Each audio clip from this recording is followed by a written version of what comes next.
Buongiorno everyone. How are you doing today? I'm Alessandro Boga, the Italian specialist at Wilson Daniels. As you may have noticed, I've changed the setting today. It's my first day back in the office, in the Wilson Daniels office in New York City. Finally I got out of my studio in Long Island City, and I'm very happy to be back here in the office.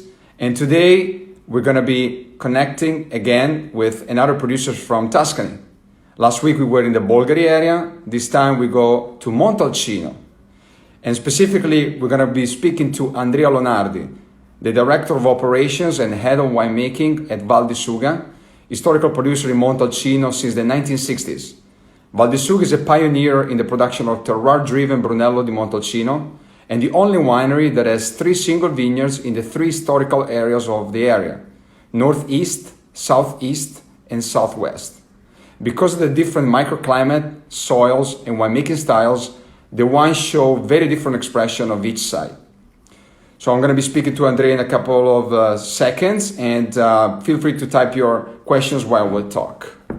Let me connect to Andrea now.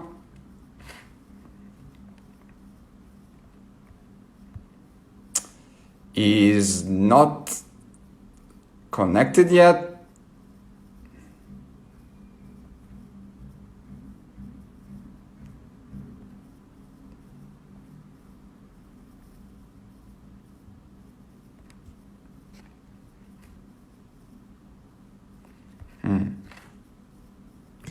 Let me text him.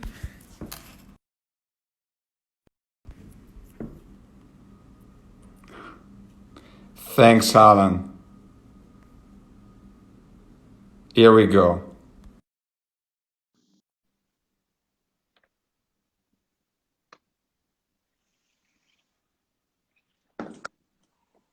Ciao Andrea. Ciao Alessandro, how are Come you? stai? How are you? Molto bene. Great. Molto bene. Nice to see you. Nice to see you too. So unfortunately today we're not going to be able to go outside and see the vineyard because it's raining, right? Yeah, it's we got just a rain a few hours ago. We got a very strong storm, more than 25 millimeters in 10 minutes. So we cannot be in the place that I love, in the vineyard, my place. You know, I'm an agronomist, rented to the winemaking, but I grew up for sure in the field. So my dream was to do this interview on the field, on spuntali actually, because the place where I'm really in love in Val di Suga, for sure, the best place for me is Vigna Spuntali. It's an incredible place in the southwest side of Montalcino, one of the 3 slopes of Montalcino where you can express a unique identity of the Montalcino terroir.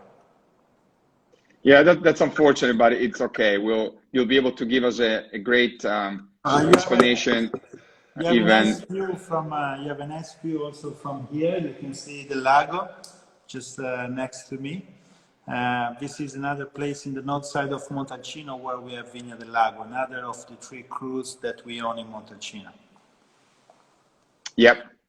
So let's start a little bit back from the history of the winery. Give us a little overview of the history of the winery. Well, Val di Suga is one of the oldest wineries in Montalcino. Val di Suga was born in 1969 when they started to move from the livestock. That was one of the most beautiful livestock of Chianina, cow in Montalcino. And they started to grow up some vineyards. And the first vintage of Val di Suga was 1977 when we released the first Val di Suga, and it was actually a Riserva.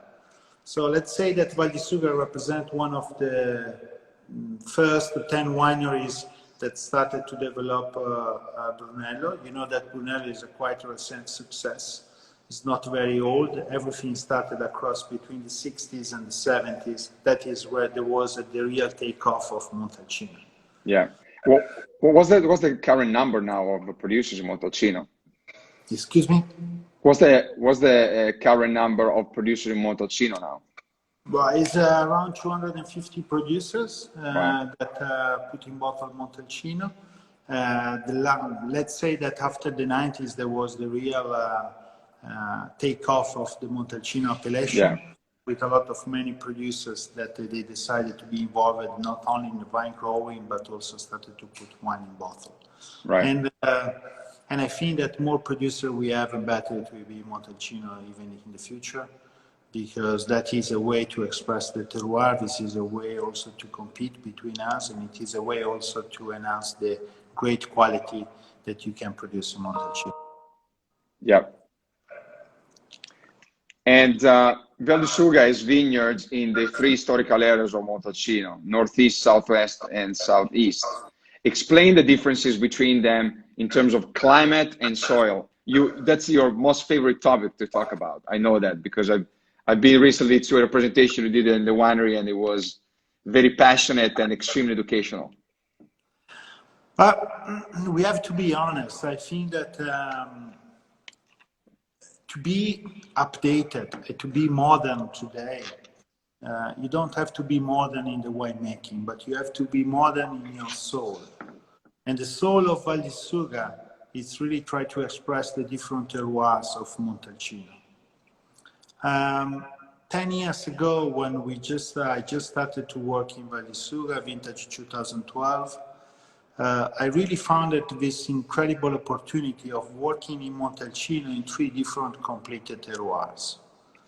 And that is the reason because we decided to discover something that is quite unique in Montalcino.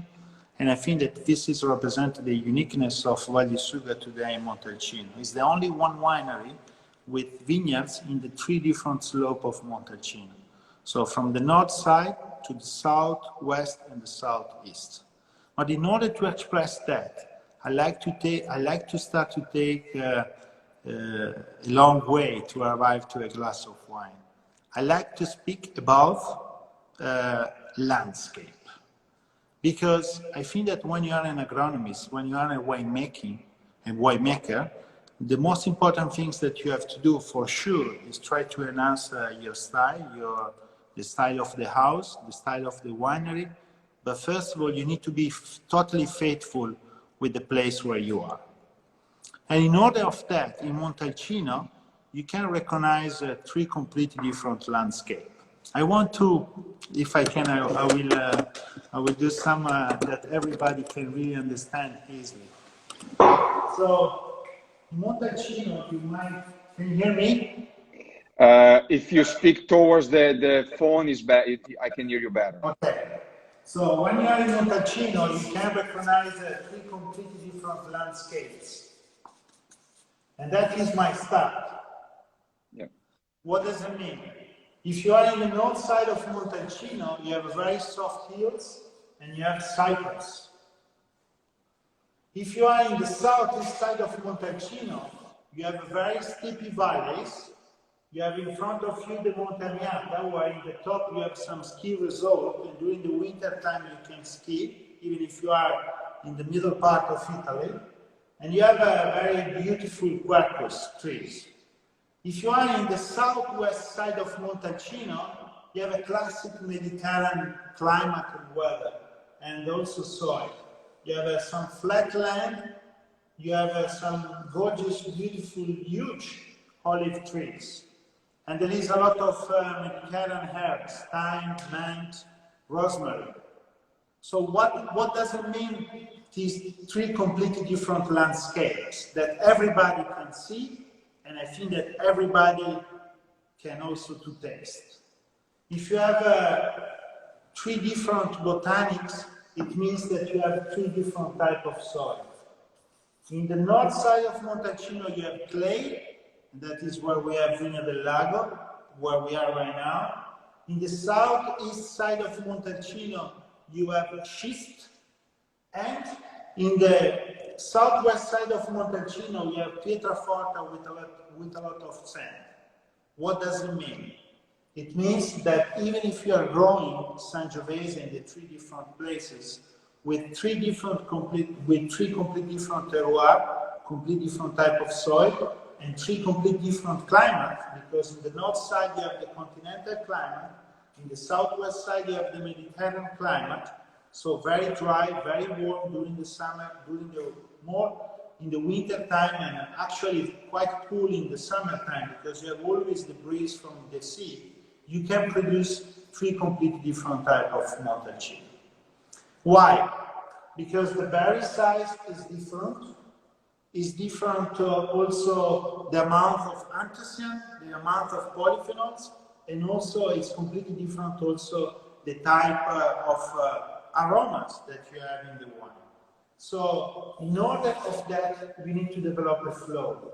And what does it mean? If you want to be respectful of the terroir, you need to enhance with three different types of fermentation, but also before with different type of viticulture, different training system, different pruning side. That is the reason because in the north side of Montalcino we have a typical continental viticulture with 7,000 vines per hectare and a classic very high density, typical similar than you can see in some other part of like Bordeaux where you have this typical continental weather. In the southeast side of Montalcino, with schist soil, you have the classic cane pruning system with 5,000 vines per hectare. Why?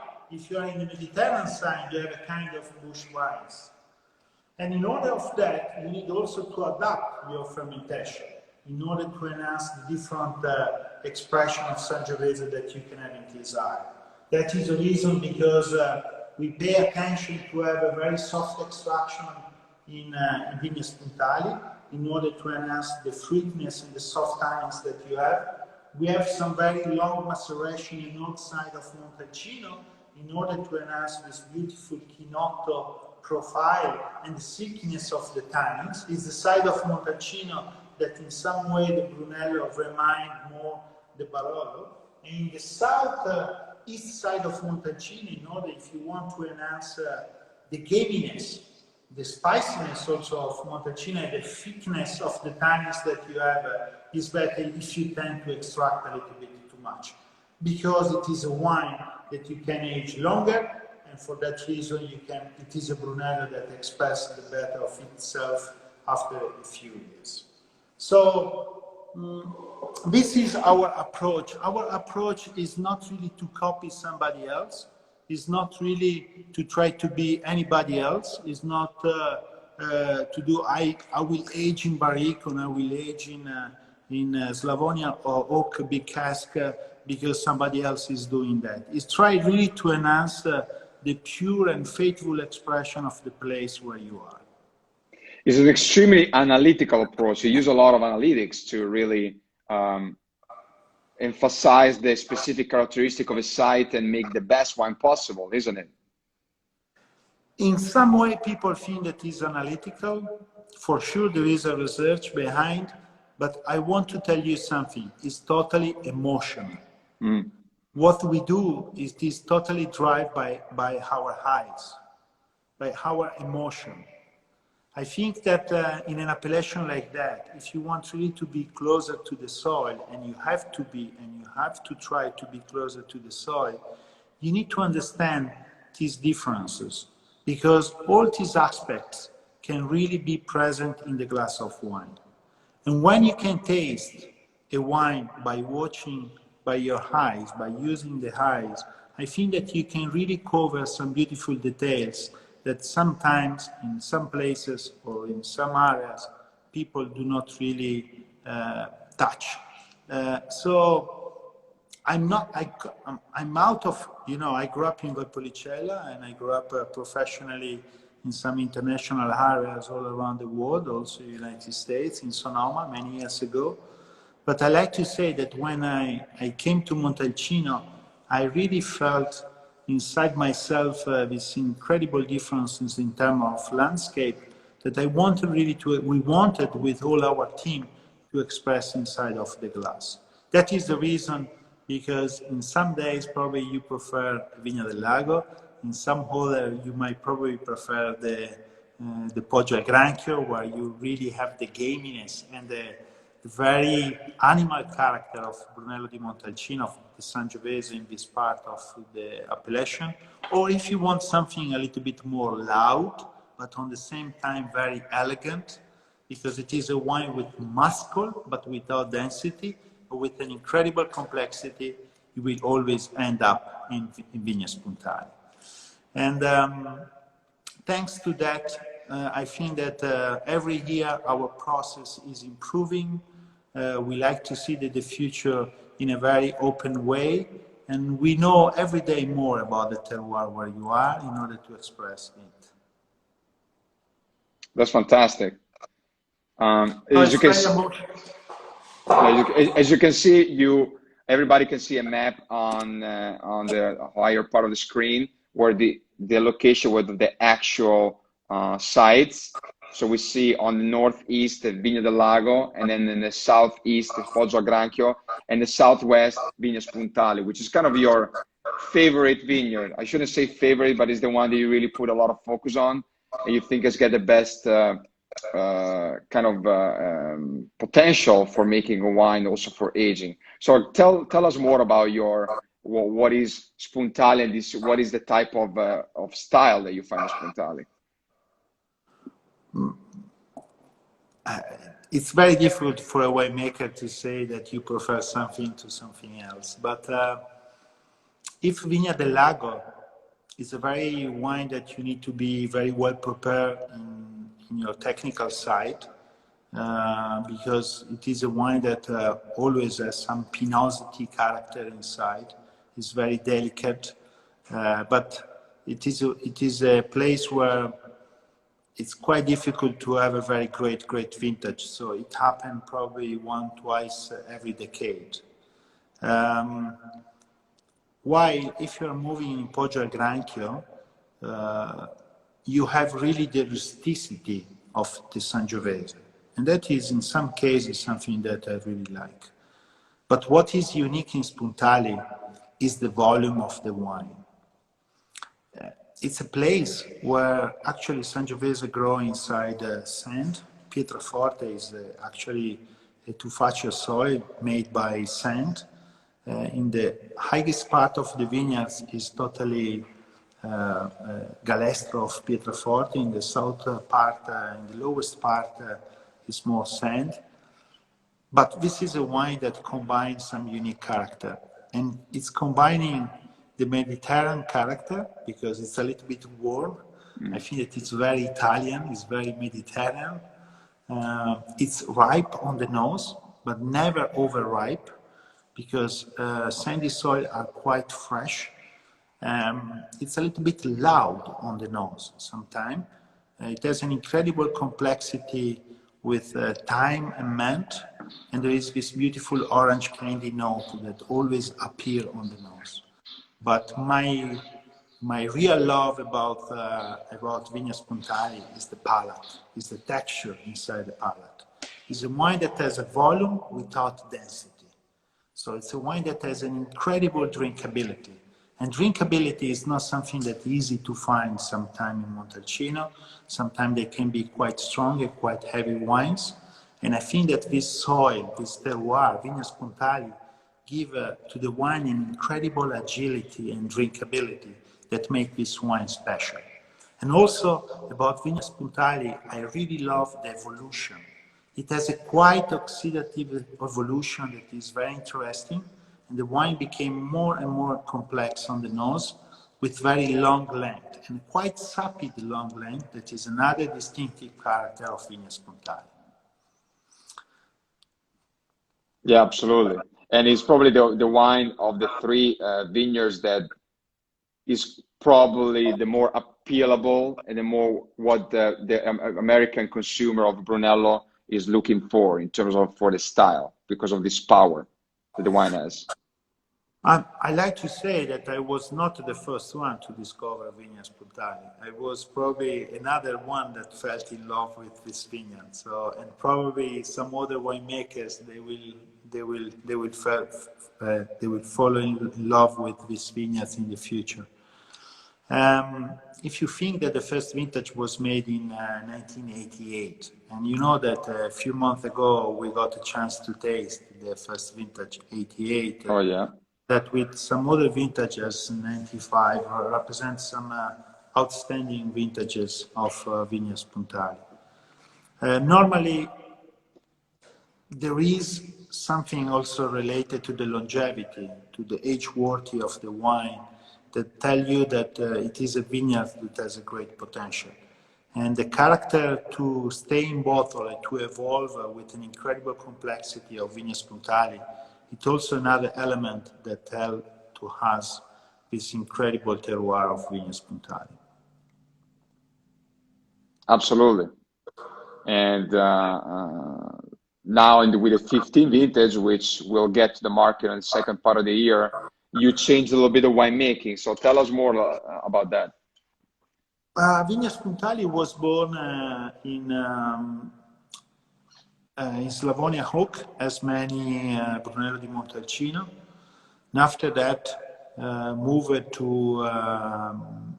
barriques. I'm expecting during the Parker time, right? Yeah, during the Parker time, they used to do a lot of barrique, and I think that there was also some American oak inside. After Parker, we decided to produce a wine that was much more related to the past. So we reduced the amount of barrique that we are using inside Vigna Spuntali, and we prefer to use larger side of wood. That is the reason because we decided to go back to 25 hectoliters oval cask in French oak and Slavonian oak. I don't think that we will remove completely the barrique from Vigna Spuntali, because actually the barrique inside the Spuntali give a little bit of tension and also provide some tannins and some polyphenols that are fundamental to give a little bit more structure to the wine. Remember that is a Brunello from sandy soil, and so for that reason, especially in some vintages, can be a little bit weak in terms of structure, and so it's very important to maintain some barriques. But in our vision, in our team, we are always sharing ideas. We are always think that there is not only one way to make wine. There is a lot of ways to make wine. The most important thing is that every tool that you are using, you have to use in order to enhance the terroir. So probably in some, let's say, cooler vintages or less reputed vintages, a little bit of barriques can be quite important. Probably in some very outstanding vintage, you need to reduce the amount of your barrique, and you might prefer something larger in terms of size of the oak. And I think that we need today to have this challenge in our wine, in our mind. We need to keep our elasticity. There is not a model to produce. We are not mechanical. We are not engineer. I like always to think in a very emotional way, and I like also to have a team that trusts in the idea that they feel on the glass. And behind an idea, behind an emotion, there is always a technique that you might use in order to enhance the vintage that you have in front of you. Yeah. Let's speak a little bit more about Vigna del Lago. It's the most historical vineyard that you guys have at Val di Suga. First vintage is 1983 of a single vineyard. And it's a kind of a lighter Pinot Noirish style, as you describe it. So I have a special place for this vineyard because to me, it really expresses what Sangiovese in all its max elegance. I think that you did an incredible description to the wine, to the place, to the Vigna del Lago.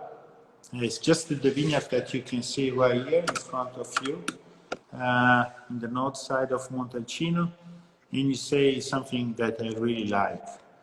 Vigna del Lago is I don't like to refer to French wines, but sometimes I think that we have, especially when we are talking where we are talking by social media and people can really have a method to refer to another wine and to another region. But for sure, Vigna del Lago, it is a vineyard that inside it has some pinosity character. What I really like about this Brunello di Montalcino is the Chinotto. I don't know if you know Chinotto from San Pellegrino. I do know Chinotto. No, I don't know if everybody knows that, but yes. But there is a kind of bloody orange character, Chinotto character, that is quite distinctive on the nose. And there is this also this incredible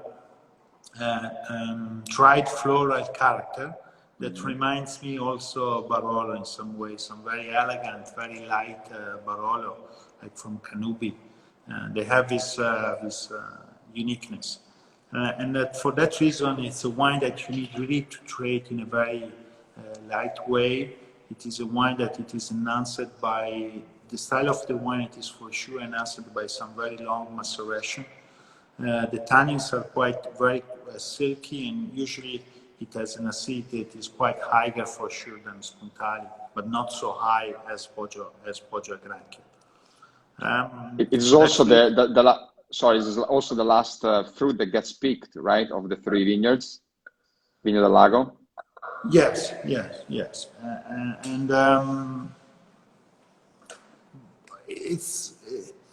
It's I think that there is in some days, for sure, from my point of view, Spuntali always represent my last one during, if I have a dinner, if I have something, I want to end up with a Vigna Spuntali, but the good start, it is always with Vigna del Lago. It's a wine that requires a little bit of more passions also to express itself. We need a little bit of time. That is the reason because today, in the last 10 years, we made mostly always in the same way, and it is aged in Slavonia oak, 40 hectoliters oval cask, the classic Slavonia oak typically of Montalcino. Amazing. Yeah. And you have in the winery a room dedicated for each vineyard. So it's pretty amazing that you can walk into the winery and you see where the fruit of each vineyard is resting in the barrels. So with the team, we worked very hard, and also in terms to adjust our architecture. I think that when you are producing crus, you need also to maintain everything separated, not only during the fermentation, but also during the aging. And that is the reason because we have 3 different barrels room that are totally dedicated for each one of the cru that we are producing. Yeah. And since we started to do that, I think that we improved also our know-how and our sensibility, our touch, our texture that we can have in our hands in order to improve the quality. And for us, quality is much more related to style than the quality to say it is a good wine, it is not a good wine. I think that the most emotional, the most beautiful part to say is when people say that stylistically our wines really represented the place where they come from. Yeah, absolutely. And then you have the last one in Poggio Granchio in the southeast, which is the latest addition of the 3 single vineyards, which is still not considered a vigna. Eventually, will you call it Vigna Poggio Granchio at some point? It's Poggio Granchio right now is a toponymous since 2010 vintage. Even if we started to produce in 2011, when it was the first vintage that we achieved the three crus. That was a vineyard that was purchased in 1999. It's a very fantastic place with uniqueness, schist soil in galestro structure. So they are different. It's what in theory they call ponca. It's a combination of different layers of clay and sand. This is a place that I like to say, if Vigna del Lago is the Barolo of Montalcino, if Vigna Spuntali for me is the Chateauneuf du Pape of Montalcino, Poggio Granchio represented the Saint-Estèphe of Montalcino. So in this part, Sangiovese achieved not only red berries character, but it has also a lot of black fruity character. It has also an acidity that is higher to compare to the rest of the different areas of Montalcino. The wines really have an incredible thickness, and thickness in terms of density, but also in terms of tannins. Tannins are very angular, and there is this beautiful gaminess. There is a mix of gaminess, kind of bloodiness character into the wine that give to the wine an incredible rusticity.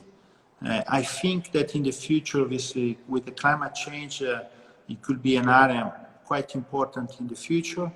I think that in order to develop these wines that are ready before that normally the market is requiring, we still have some job to do in front of us.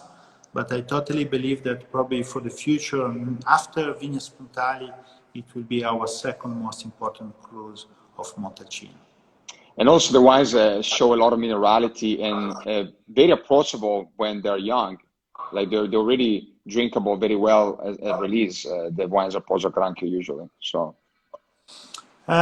for sure, they are quite ready on the nose. I think that in terms of tannin structure, they need a little bit more time. That is the reason because we decided to use a little bit of barrique in the beginning, just a few months, in order to soften the tannins, and after that we age in Slavonia oak, 75 hectoliters cask. But for sure, in terms of the appeal that they have on the nose, they are the wines that they keep a lot of freshness. They are quite reductive. That is the reason because they still have a lot of fresh fruit, primary aromas on the nose, even after 4 years. But in terms of palate, in terms of structure in the palate, I think that they are the wines that they are expressing the best between 10 to 20 years. While Vigna Spuntali, I think that after 6-7 years, start to be in a great form to perform very well on the glass. great. Of course, we're talking about all the single vineyards, which are the main focus of Val di Suga. That said, you make also a vintage Brunello, which is a selection of fruit coming from each site, which is this guy right here. And tell us how you choose this fruit from the each site, and specifically talk about the 2015 vintage Brunellos, since that's what we've been releasing this year. I like always to say that probably one of the most beautiful results that we got since we started to work very hard in our crew project of Montalcino with Vigna del Lago, Poggio Granchio, and Vigna Spuntali. The highest result that we got was since the beginning in our vintage Brunello. And the reason is just because this is a blend of the 3 different crews. Let's say that is before we do the top, we do the selection of the best plots in order to produce the single vineyards, and after that we leave the rest of the grapes for the Brunello vintage. I think that is a wine that always combine in one bottle some gaminess from southeast part of Montalcino, some spiciness related to mint, to thyme, rosemary, but also at the same time a lot of orange candy note from southwest side. But there is also the lightness and the silkiness of Montalcino in the northern side of Montalcino from the clay soil. And what is also special about this vintage Brunello of Val di Suga is thanks to the fact that it's produced in the 3 different terroirs of Montalcino. It is a wine that can be quite consistent through the vintages. Even 2014, that for some reason it is not reputed one, is reputed one, actually one of the lowest vintage. For me, it's a quite interesting vintage. It is an interesting vintage also because for me it was an opportunity to work in Montalcino as 30 years ago, because 2014 in Montalcino, 30 years ago, probably was a normal vintage, was a regular vintage. Now with the climate change, we have some 2015 vintage that are completely different, where the Brunello can achieve 15.5% of alcohol, but still maintain a beautiful balance between high core level acidity and very high level of tannins. But we need to be more and more prepared to have these type of vintages as 2015. 15 is a vintage as I don't think that is at the same level that 2010. For sure, represent probably the best vintage after 2010. I think a lot of people say that it's similar than 2012. I think that in 15 you have much more elegance, and there is less warm and less overripe character to compare to 2012 vintage. It is a vintage for me that is a great vintage because it is a vintage ready to drink now. I don't think that 2015 it will have an incredible longevity. For sure, can achieve easily 15, 20 years, but I think that it will express the best from probably in the next couple of years, it will express the best that you can have from 2015 vintage. It was a vintage with a lot of sun, with some dryness, but the harvest was not so warm as it can happen in some, as in 2012. So it is a wine, it is a big wine, it is a classic Italian wine with red ruby color, with some tertiary evolution on the nose, with quite high level of tannins, but the tannins are very well balanced, are not really harsh. And it has for sure the combination of some classic Italian style of wines with a little bit of warmness, typically of the warm vintages.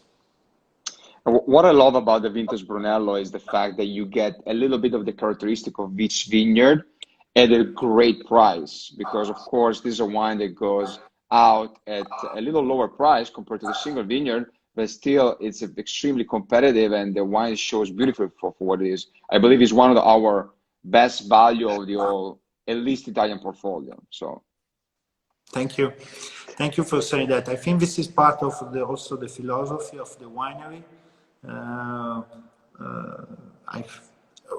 For sure Spuntali is a little bit more expensive than compared to it's a quite expensive single vineyard selection, but I think that vintage Brunello is a very good value for money.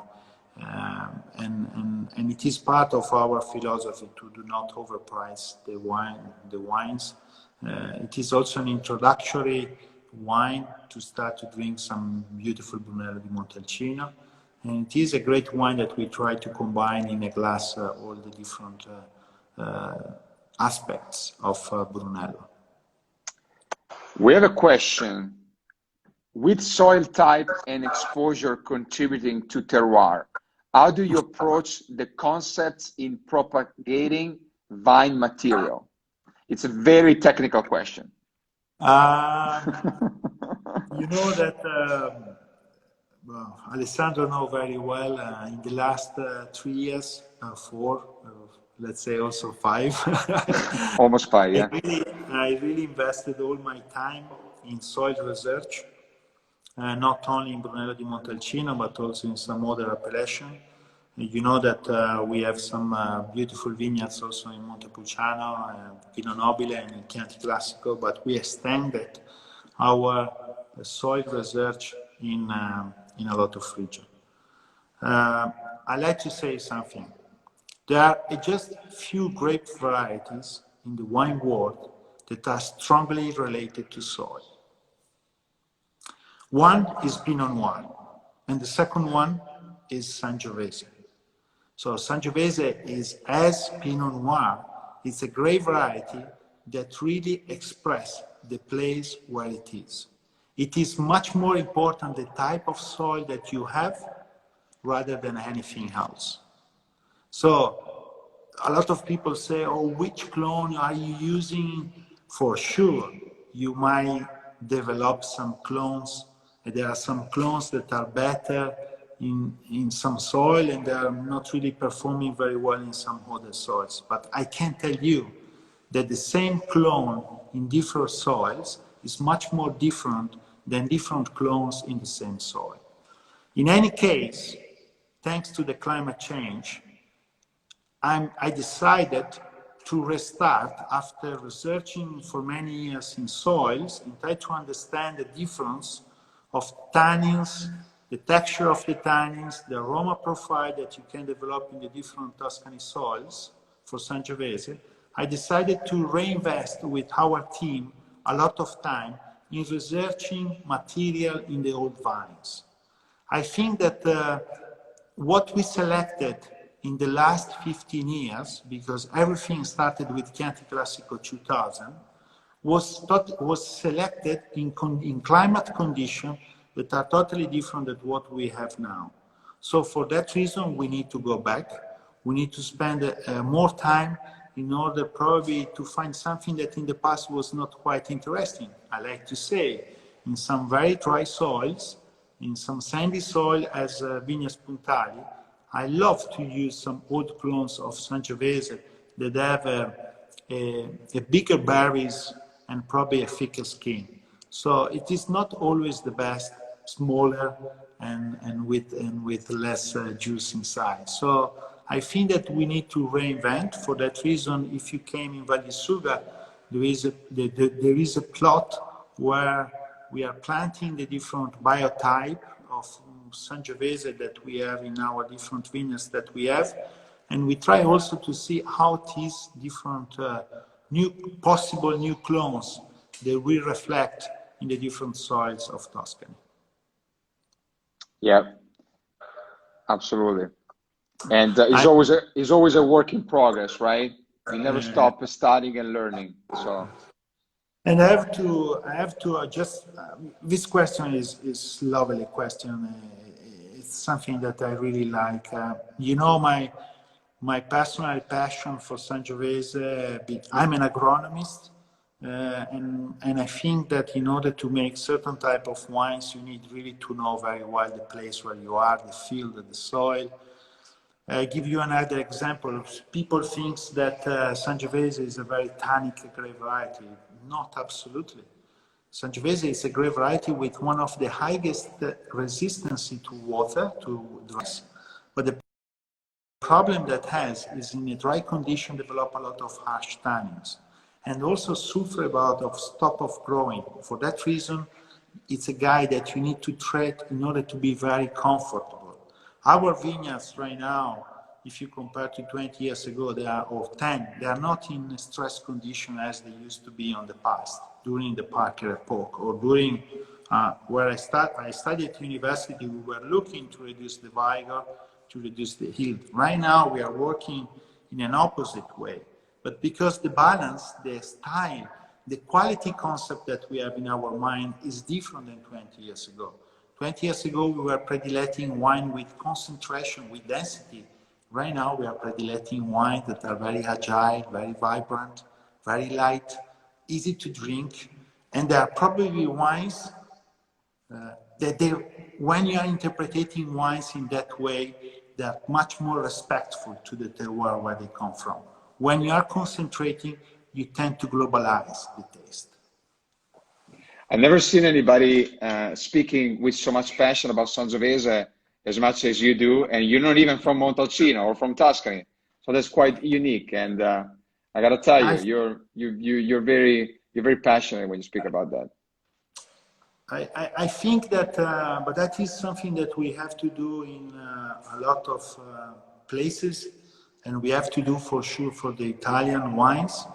Many times you have some models, and easily you can see models around the world. Think about Chardonnay.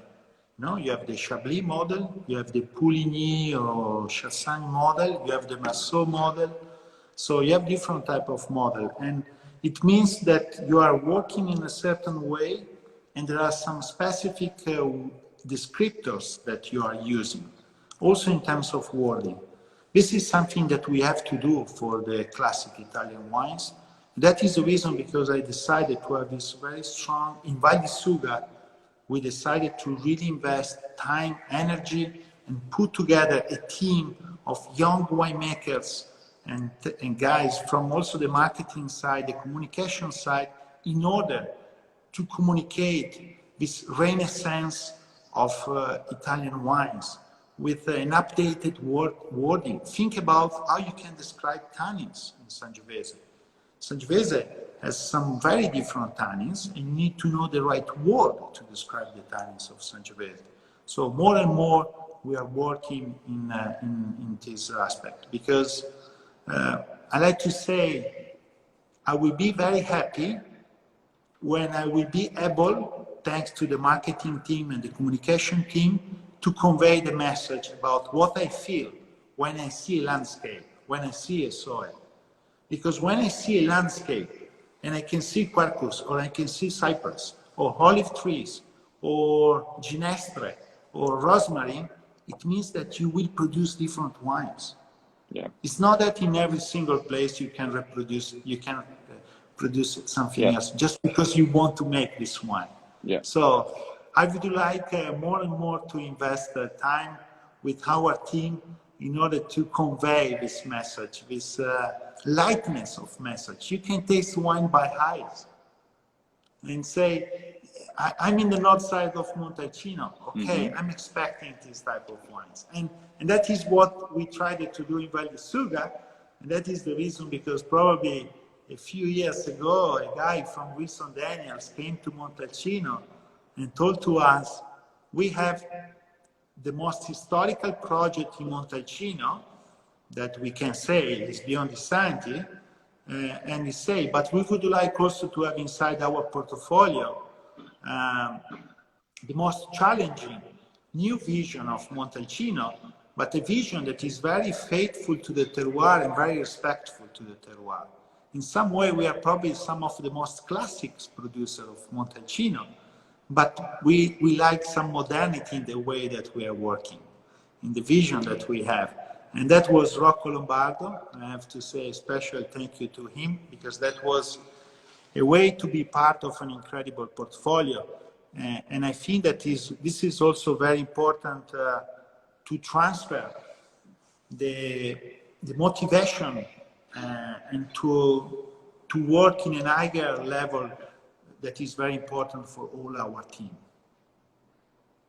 Yeah, absolutely agree. And the Val di Suga and Beyond the Santi in our portfolio are absolutely living and expressing together very well, with absolutely no conflict, but they're just two beautiful expression with different vision of Montalcino wine. So we have to go towards the end to wrap up this live, but let's say a few words about the Rosso di Montalcino, which is another important wine of the area. And in all honesty, your Rosso di Montalcino is a very fresh, elegant. It is a great price for even summer drinking. So for a little bit chilled. Tell us a little bit more about this wine. And I know you love to drink this wine very often at home for your own meals. So tell us more about that. It's my wine with panino with la mortadella. So it's my classic lunchtime wine. Well, you're killing me right now. I'm starving. So. And I want to be very provocative. It is much more difficult to produce a great Rosso di Montalcino than a good Brunello. Why? Because just a few places in Montalcino can really express in a glass of wine what is a Rosso di Montalcino. So it is much more difficult to really find the soil where really you can have in a glass of wine a wine that are very agile, it's very vibrant, but with lower level of tannins.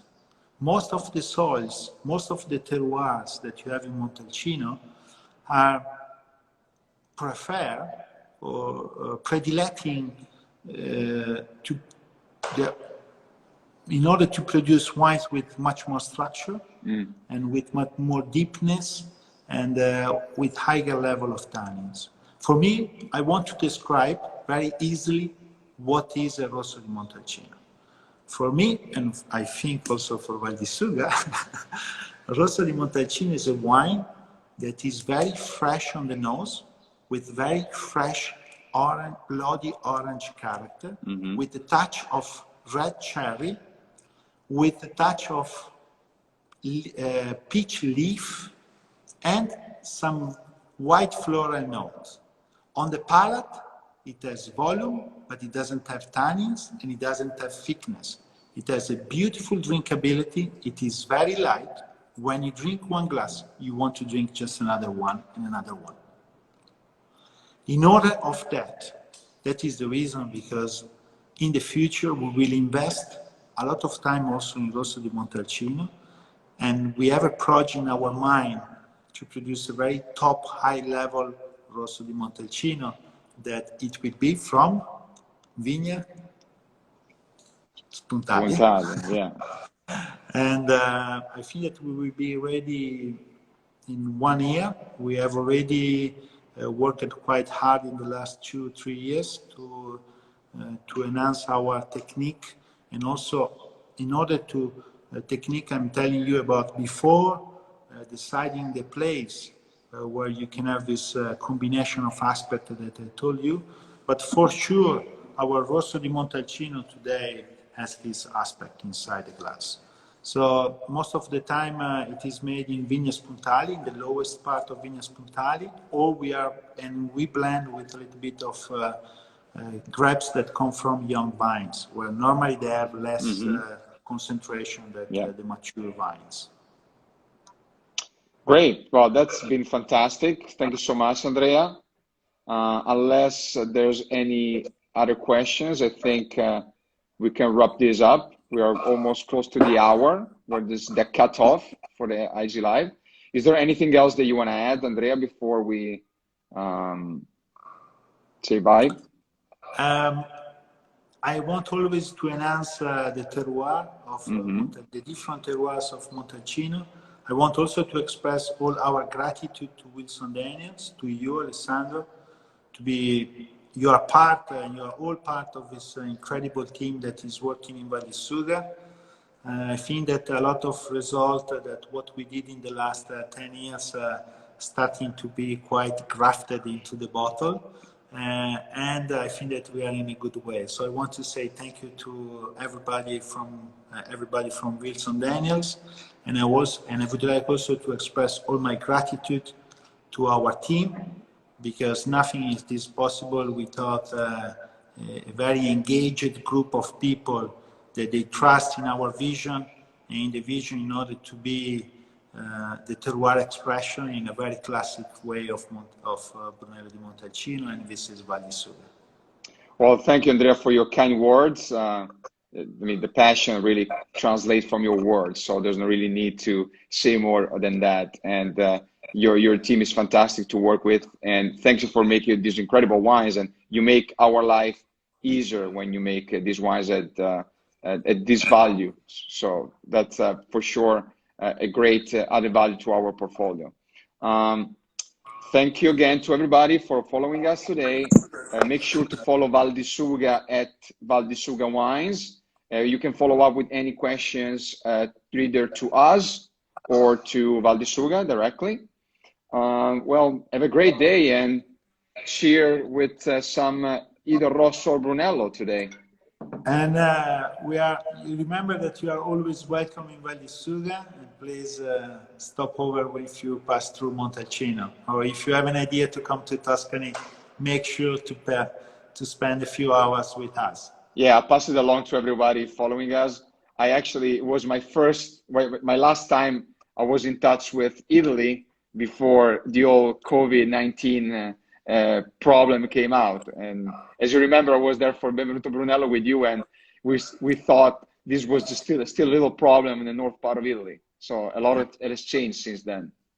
So we will see. We are cross the finger. Yes. And drink some Brunello. It will clean.